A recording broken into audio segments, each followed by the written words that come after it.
With what Mars was first phase banned and Centaurus being the other big one. Fire's gone. T1's turn to pick.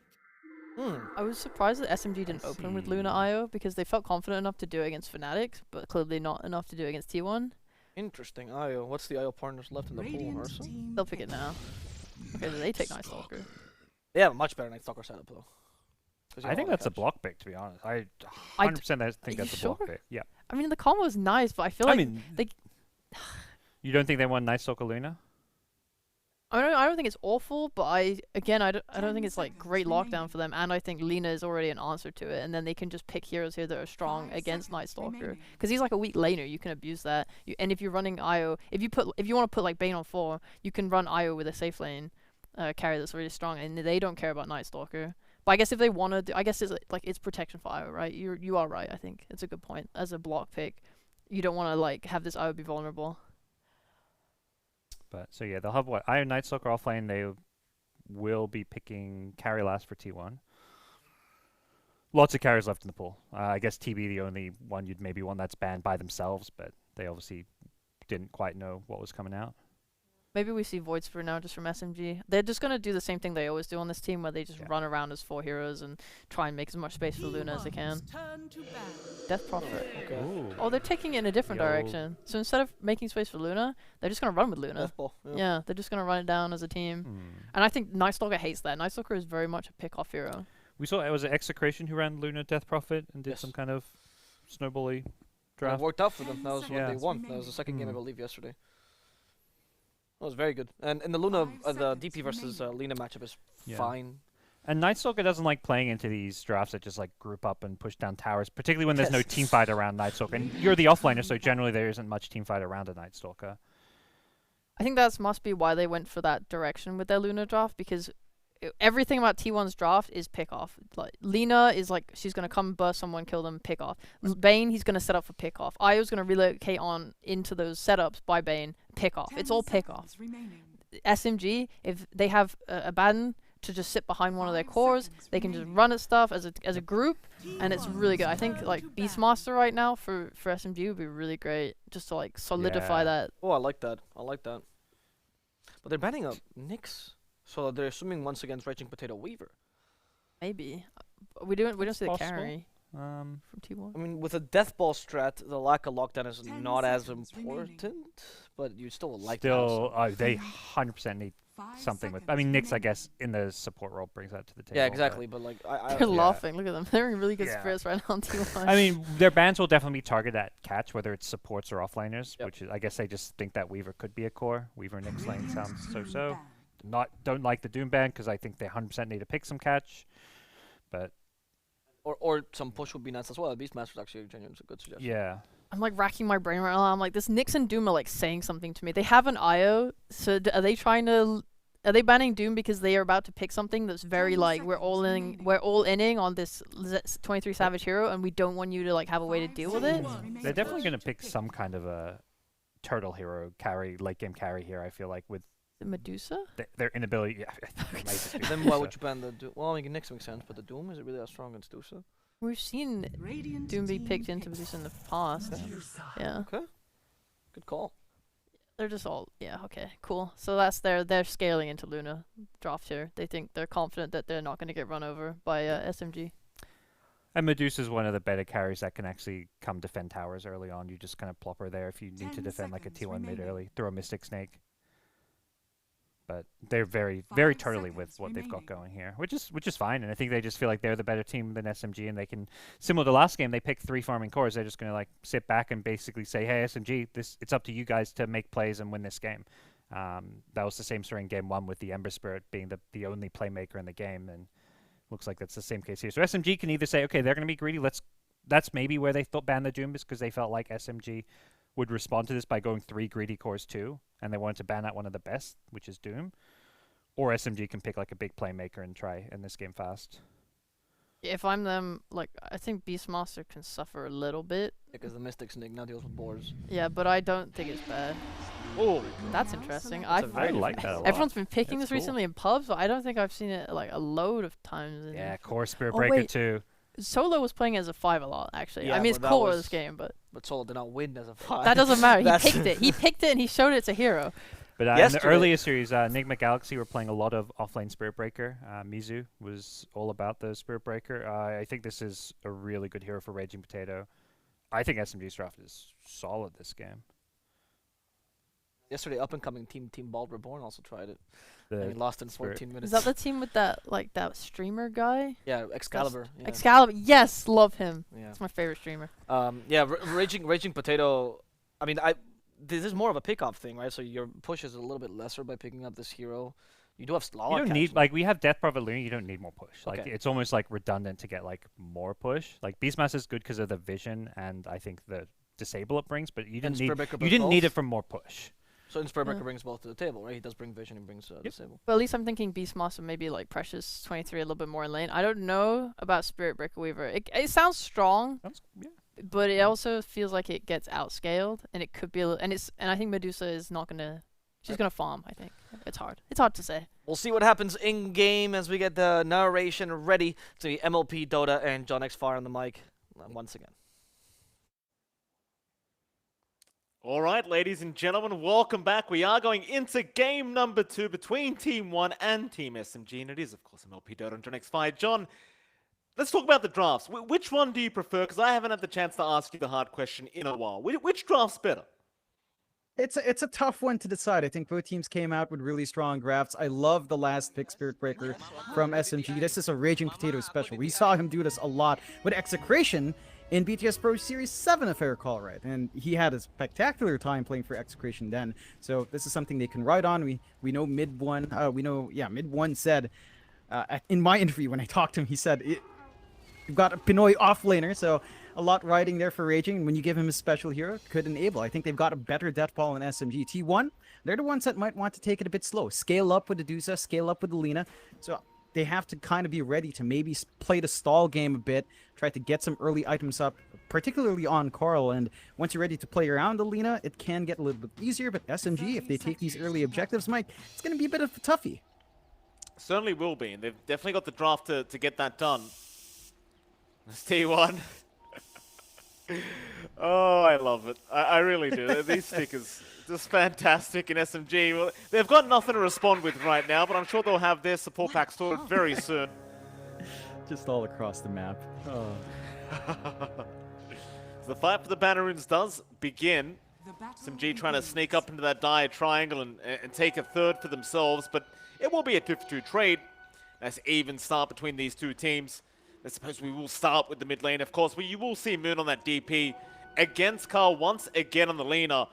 Generally speaking, John, I would usually say the DP will win out most lanes, but against the mid Lina, I'd say it's a much harder expectation here from the Death Prophet. Yeah, I think you can draw even as Moon, as you can kind of sustain through the harassment of Carl. You can push out the wave as well with your Crypt Swarm, but Carl does have better damage. He's got better use, especially once the Fiery Soul is up. So he's going to be able to trade a little bit faster. He does not have his own self-regen, so it's all a bit on edge. I think Moon's going to have a pretty good time, but Carl's not going to be dissuaded either. I think rune control is going to be slightly more important for Carl in that case, as the bottle refill is also his sustain, compared to Moon, whereas he can just kind of spam the Spirit Siphon, run up, and you're going to be all right. So should be relatively even on mid. Big spike would be around level 3, depending on what Carl goes for. Should be the 1-1-1, but he could opt to prioritize Dragon Save or Fiery Soul if he does feel like just farming is going to be a lot more of a priority for him. We'll have a look at that top lane as well. You'll see Savage and Whitemon against Raging and Arthur. The last time around, Savage and Whitemon had a very good time during that laning stage. Because this time around with the Medusa, you might want to play a bit more conservatively. But he does have Whitemon on that Bane, and I think the Bane will be able to apply enough pressure to keep them off Savage here. We'll have to wait and see, though. I mean, the Swarm charge is a lot of damage if they do get it onto the Dusa. But Whitemon, again on that Bane, should be able to keep them at bay. Yeah, it's going to take a few levels for SMG to really hit that spike here. I love that preemptive sentry coming from Whitemon, so the charges with Offlu aren't always going to be lined up. And important thing for T1 is to just play it slow. You don't have to be aggressive. You just sit back, farm on Savage. It's not going to be as tough of a lane for Dedusa compared to what we saw last time as well. So this should be much more manageable for Savage to just build up and hit his item spikes. We should have a look at that final lane as well, where you'll see Cuckoo and Zephyr against Roger, and of course mid one. I think the panel predicted very easily that mid one was going to be jumping back on this to this carry Luna, and we have seen it many times. He does make the jump in onto Zephyr. It's just going to be a bit of damage though. Nothing to write home about. Zephyr eventually will be able to just kind of passively heal up with that headdress. But mid one's back on his comfort pick in the Luna, John, and I think that does kind of make me feel a lot more confident with SMG's draft. Oh yeah, we saw how mid one reacted when the Luna came out. He had some very specific gestures there. He's feeling happy. You do have to watch how much Roger does trade. You can't really burst through the sustain of a Night Stalker with an Io tether up. This Cuckoo's just going to be able to right-click fine. He doesn't really care for the silence from the curse as well. So, it's still an early time for T1. This lane really kicks into gear. Maybe by first nighttime, you should have level 200 in the night. At that point, and you can trade a lot more. Maybe looking for a kill opportunity on Roger. But Roger's doing the right thing now. Just chasing Zephyr away. If the Io can't really tether up the Night Stalker, then mid one's really not under any pressure at all. And again, just safe farming time on this bot lane. So kind of even on both safe lanes, Mike. Both pause once, just want to build up and hit their item spikes. He tethered back to Cuckoo to try and help out, but that may cost him his life, and it does. Roger just so persistent on that Abaddon, and of course mid one loves what he sees, will immediately tip back Zephyr. However, top lane, you will lose Arthur on that Weaver, so it's a bit of a support for a support trade on those position 4s as T1 able to find it across the map. A bit of a deny on the tier 2. Still good harassment coming through from Whitemon sustaining. I'm surprised SMG just don't get the D ward on the T1 sentry. I think that's just really important if you want your Weaver to keep zipping in and out. Of course, the Death of Afu does allow a bit of a bottle reset for Moon. They're going to contest over the water runes as well. They're going to try. Carl, he'll be chased down here with Moon just spirit siphoning up. They do get the swarm out. They might dive tier 1 towers for this as Carl. He's a very valuable target. In fact, Roger's even shown up now on that Abaddon, and they will get him. Afu and Roger, just great rotations from the support lineup of SMG. Knowing where they've got to kind of just piece the heart of T1, which is that mid lane with Carl. Is that we even go after Zephyr now on that Io. It'll be okay. There's just so much action across the map already. Even top lane, Savage was just getting charged by Raging. But for now, only Carl goes down. This is the issue for T1. In comparison with the supports of SMG, they don't really have much presence in moving out. Sure, Weaver, again, Abaddon, they don't have too much control, but they're just so active. They might just dive again. I mean, you've got Whitemon rotating, but Carl's already so low in HP and he's gone. In fact, Whitemon, he might just be a free kill here for the side of SMG if they want to go for the dive, but they will not. They'll be very satisfied with the kill onto Carl a second time. And, well, John, you know what that means. Carl, he'll be making the walk of shame back into the mid lane. Yeah, and this Lena's already off to a pretty slow start. Still up there in CS, but 2 deaths to the name. The commitment from SMG to watch mid. Again, it comes down to the supports. You have more to do with a Weaver. You can provide some protection for those deep dives with the Abaddon. And for T1, their supports are highly defensive. You've got Bane, you've got Io. You can only really tether up and maybe Nightmare someone. So you can't really completely stop the aggression. There's always going to be an avenue for SMG to play around at, and this is classic SMG. They love to play around mid, they love to play around Moon, and just enable him to get that early momentum going. T1, they're going to focus on to Carl. You know, Zephyr sticks around. He does have some camps to clear out, but Afu's soaking some EXP his way as well. And now you have level 6 on Moon, so Exo push does come out, and they're just going to focus in on that mid. And it's just so hard when you've got Arthur on that Weaver just constantly getting information behind that tier 1 tower. It just makes it impossible to try and defend. So they will pull the creep wave away, but they still hold on to that siege creep. And they're more than happy to just tank the tier 1 tower hits. And Moon already getting right through the tier 1. The very early timing, 6 minutes in, will mean they are able to go and just rotate to different lanes now. Just set up to that bottom top tier 1 tower. I mean, why the hell not? It is the first night time for Cuckoo, but your mid-tier 1 falling at 6.5 minutes is bad news, and you're just going to collapse in here. That they will. Zephyr and Cuckoo will try to back their way out, but again, the support duo of SMG just so aggressive. Rotating together as a duo. This time around, will not be able to get a killer's top lane. Raging. Dropping a little bit low there, but eventually we'll just TP out in the tree line, and there'll be no cancellation for it. Again, I really appreciate what SMG's done here with this draft, and I mean, quite frankly, John, you're going to have Exorcism back up in 80 seconds. that could just mean another tier 1 tower, considering how powerful they are at the moment. They've got all the tools to really play that death ball. And it comes back to draft. They've got really early tempo with the Luna. Doesn't really need to farm too much if you want to play aggressive. They've got the DP to kind of build their foundation on. For T1, they need items. They need levels. And Cuckoo. Oh, charge. Cuckoo's been caught out. Heals are there from Zephyr, but it's not going to be that much of a heal as Arfu. He should be able to go for a dive through the tree line, but no, they've lost him.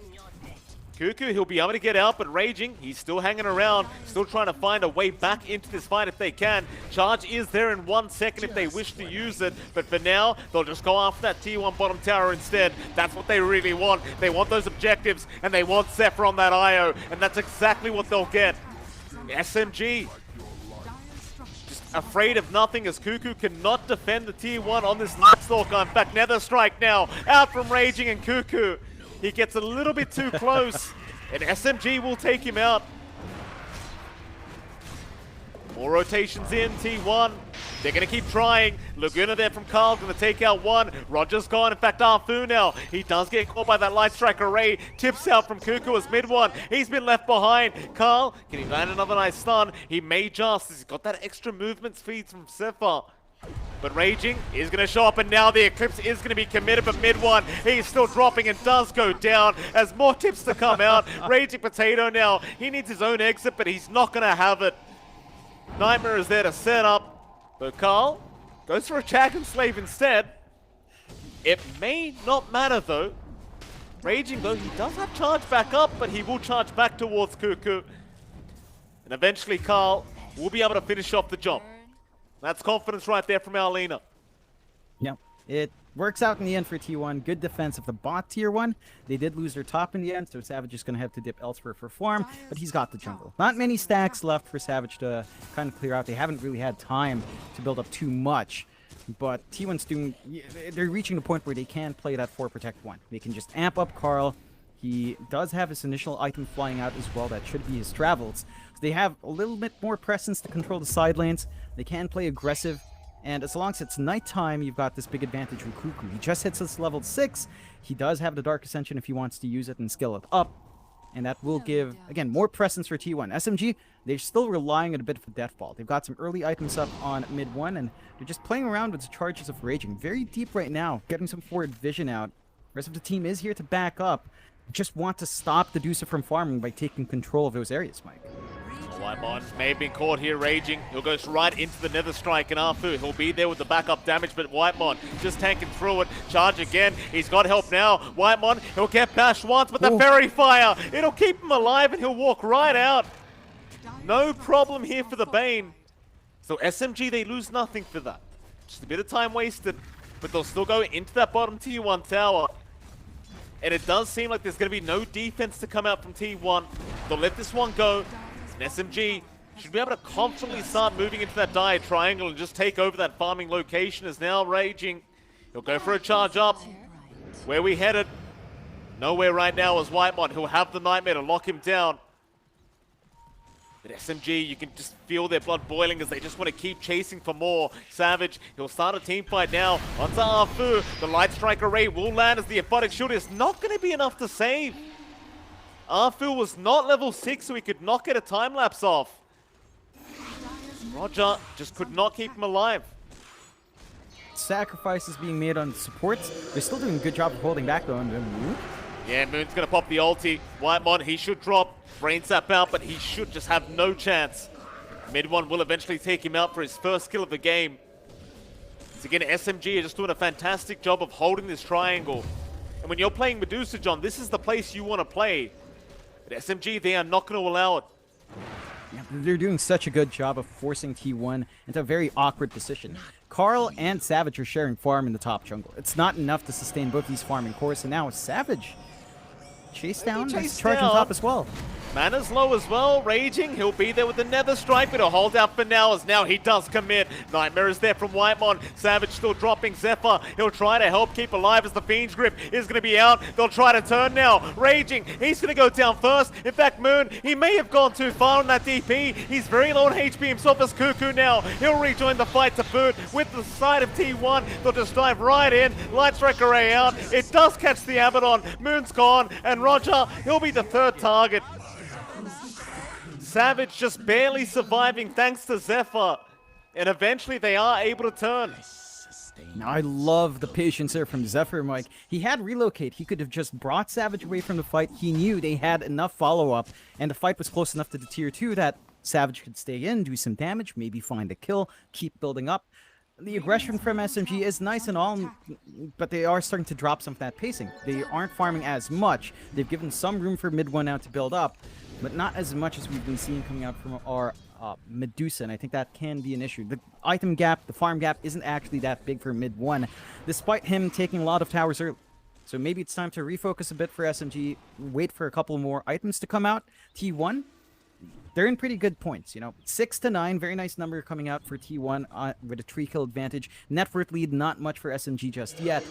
And they're just pacing themselves. We haven't even seen relocate plays coming out from Zephyr. They will go for the Roche play now, though. And this is something SMG can do. They still have control of the top jungle. Not much vision from T1, so they can't contest this. Yeah, you don't know about Roche happening, but at the same time, they may not really be able to contest. Not without the Night Stalker ulti. Just give them that night vision. It is daytime after all, so SMG, they'll get the first Aegis of the game. Still holding on to a very slight net worth lead. You've got to question the matchups, though, in terms of cores. Like, Savage and Carl, they've really caught up in terms of net worth. At the top of the board now are the two of T1. SMG just trailing behind at the moment. But Medusa versus Luna, John, do you favor one or the other? I think there are some item spikes that make that bounce around a bit. Like, the Luna kind of gets a big spike when she finishes up, say, Silver Edge or her build up into Daedalus. Could be either one. You can also opt for a Satanic to sustain. There's an interesting sort of counterpoint as well where you could go Ags on Luna and just kind of play with a Spirit Breaker charge. That could be one way of doing damage as well, having that Eclipse following of highly mobile target.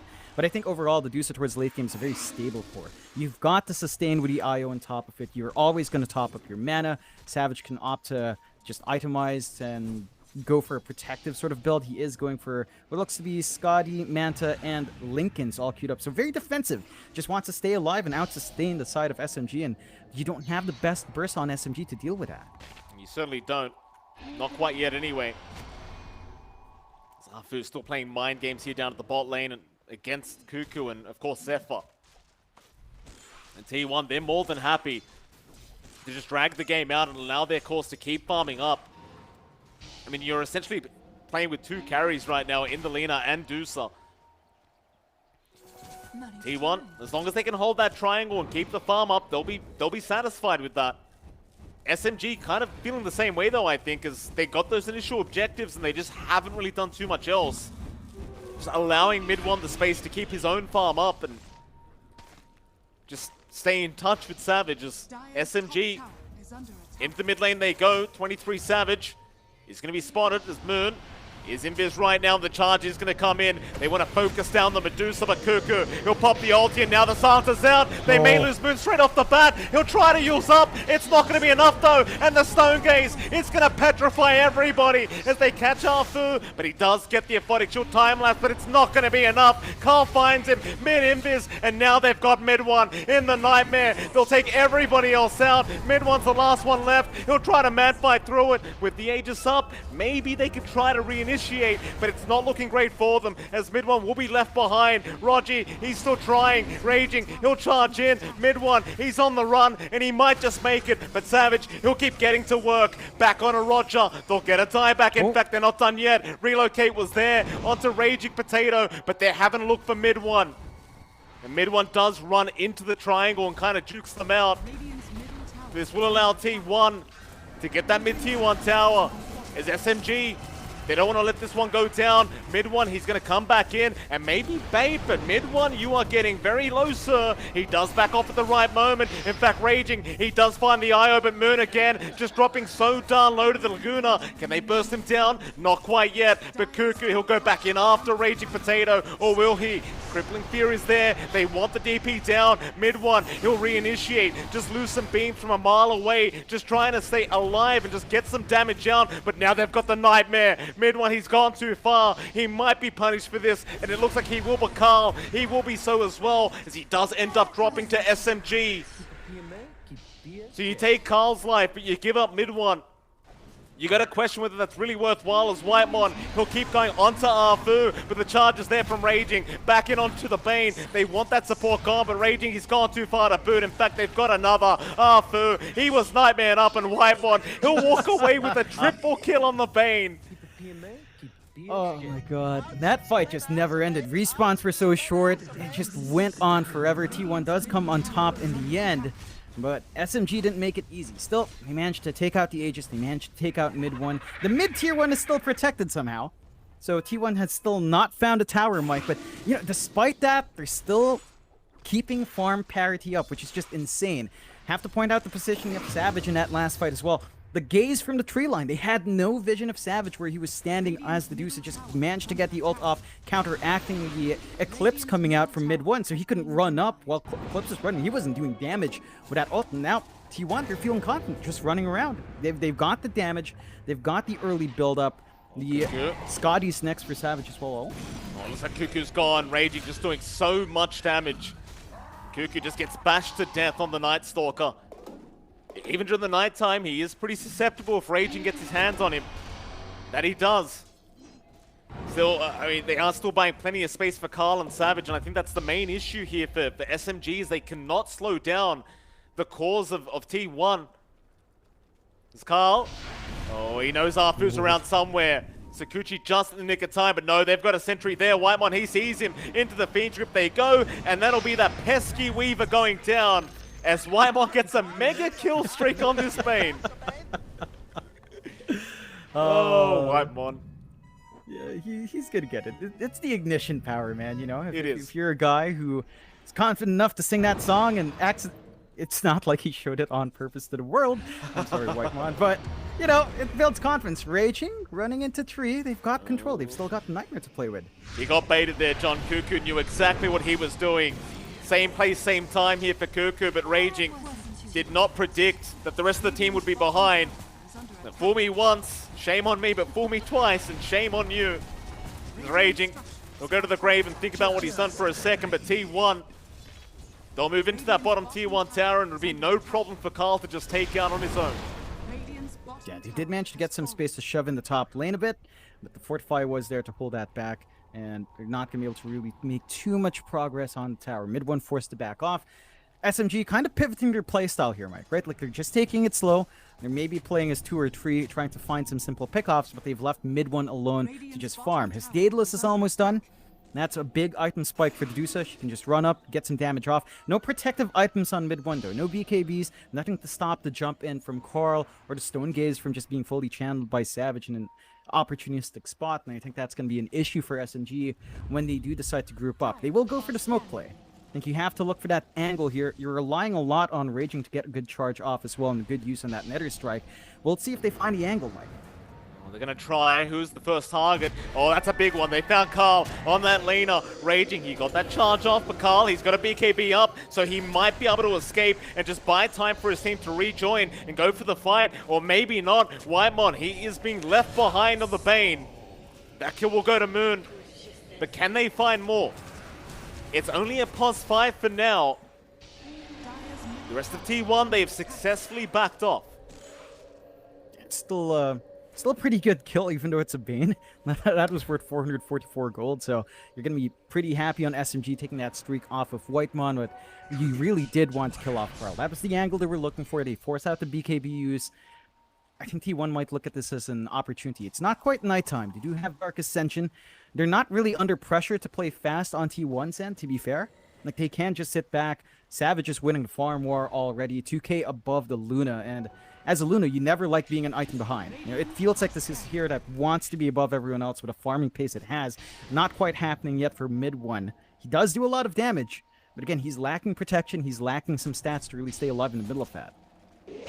See T1 trying to chase down Arfu here on this Weaver. Not going to work out in their favor, though. The Arfu Weaver just proving to be a little bit too sneaky. And both teams just kind of reserving themselves to just keep farming up. Savage will pick up the Eye of Skadi now, so you've got a problem with this Medusa.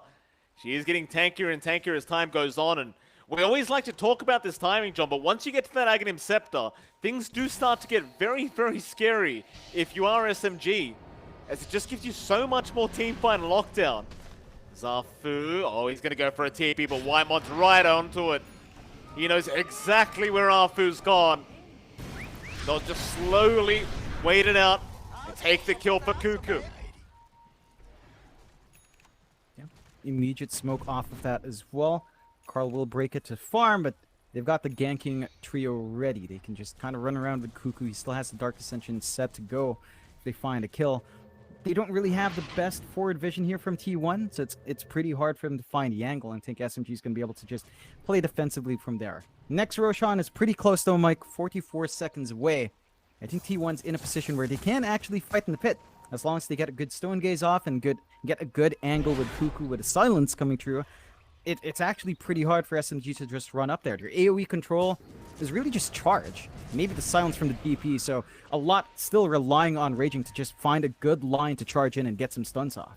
Yeah, I mean, all that, John, and it's almost guaranteed T1's going to find a double damage rune before that Roshan does get started. Raging will go for a charge out onto Savage. Nether Strike going to be cancelled off. Keep in mind, though, Raging, he does have the Ags up, and that's going to make life a little bit more challenging for T1. That Ags, it can be really game-changing in these fights. As Cuckoo, he pops the ulti immediately, and they go on to Zephyr. The IO's gone straight off the bat.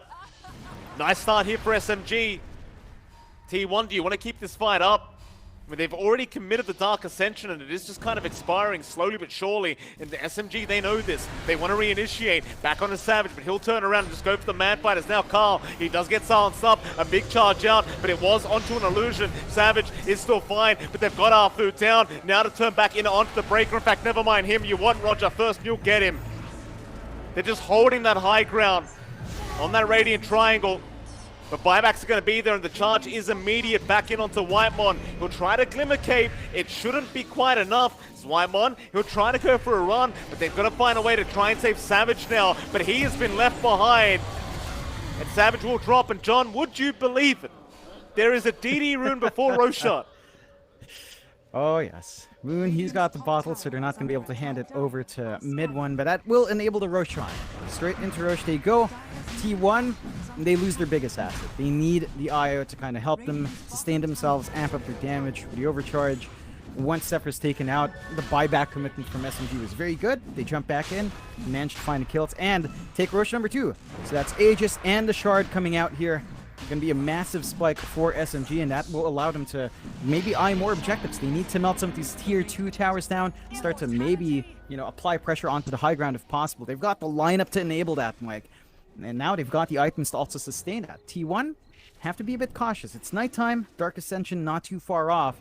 They need to really just stick by Savage. They can't allow the Medusa to be isolated without the IO. Zephyr has to maybe just play further back and just really stand as safe as possible to ensure that the buff is there, the sustain is there for your big win condition. But in the group up here in the mid lane, seems like they want to try and use Savage's bait on that Doosan. SMG, they might take that bait. They've smoked up as 4. There is going to be a counter smoke though. T1, they'll group up as 4 and go for their own smoke. So you're still willing to fight into the Aegis. Thing is though, it seems like they might find Mid1 and Roger by themselves. The rest of the team, they're across the map right now. Uh-oh, Mid1 and Roger, they've got to run, but nobody's going to be coming in to help out. They do at least have Raging charging in, but it may be too late for at least the first life. It will go down, TP's in, they're trying to make their way over. Mid1, he'll pop the Eclipse, but it might be all too late as the Light Strike Ray is going to come in and they've lost their Luna. Oh, the humanity. SMG, they try to smoke across the map at the wrong time. And T1, they read them like a book. Tips out. It's not really Mid1's fault though, John, but tips are out as Moon now. He'll get caught by the Fiend's grip of Whitemon. And the pain is quite extreme here with Cuckoo just whacking away. Carl, who else are we going to find, sir? So they're after Raging Potato. Raging should be okay to just run his way out. But in they go to the tier 2 mid tower. Savage, you're a bit late to the tipping party, sir, but I mean, why not? Yeah, T1 just showing how confident they are. They don't care about Aegis. They know they've got the damage. They know they've got the raise to take out these fights still. And the big thing was that you didn't immediately lose Zephyr. And the charge came out a bit too delayed. They had the damage coming through. The overcharge was on top, and they just managed to make it work. With the Dark Ascension, Cuckoo gets all the info out. And now T1 with a 4K lead. There were a couple of buybacks earlier on from SMG as well, so the supports can't just join in for the next engagement. Savage, though, he's left alone, but it's only Raging to play tag. He's still going, though. He is. He's hoping for that 17%, but the Nightmare is going to come out. Raging.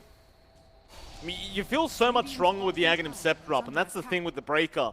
Just that low cooldown charge, just allowing you to constantly just mess around in the team fight. And speaking of Ags though, John, Savage now has his own Aghanim Scepter up. Very annoying with that Petrify on the Mystic Snake. Middle of a team fight, and we've seen SMG, John. It's very hard to keep mid one alive in these team fights. Yeah, it's tough. Like, they do have the Abaddon to kind of save, so you've always got the, you've always got the Aphotic Shield and Mist Coil to save and sustain, but there's a lot of spam from T1. They've got a lot of silences, they've got a lot of controls in T1. They don't have long to wait. They just smoke up. Their cooldowns are so low, they can just keep going. They will. He's there, Carl. He'll Silver Edge, and now the Dark Ascension out.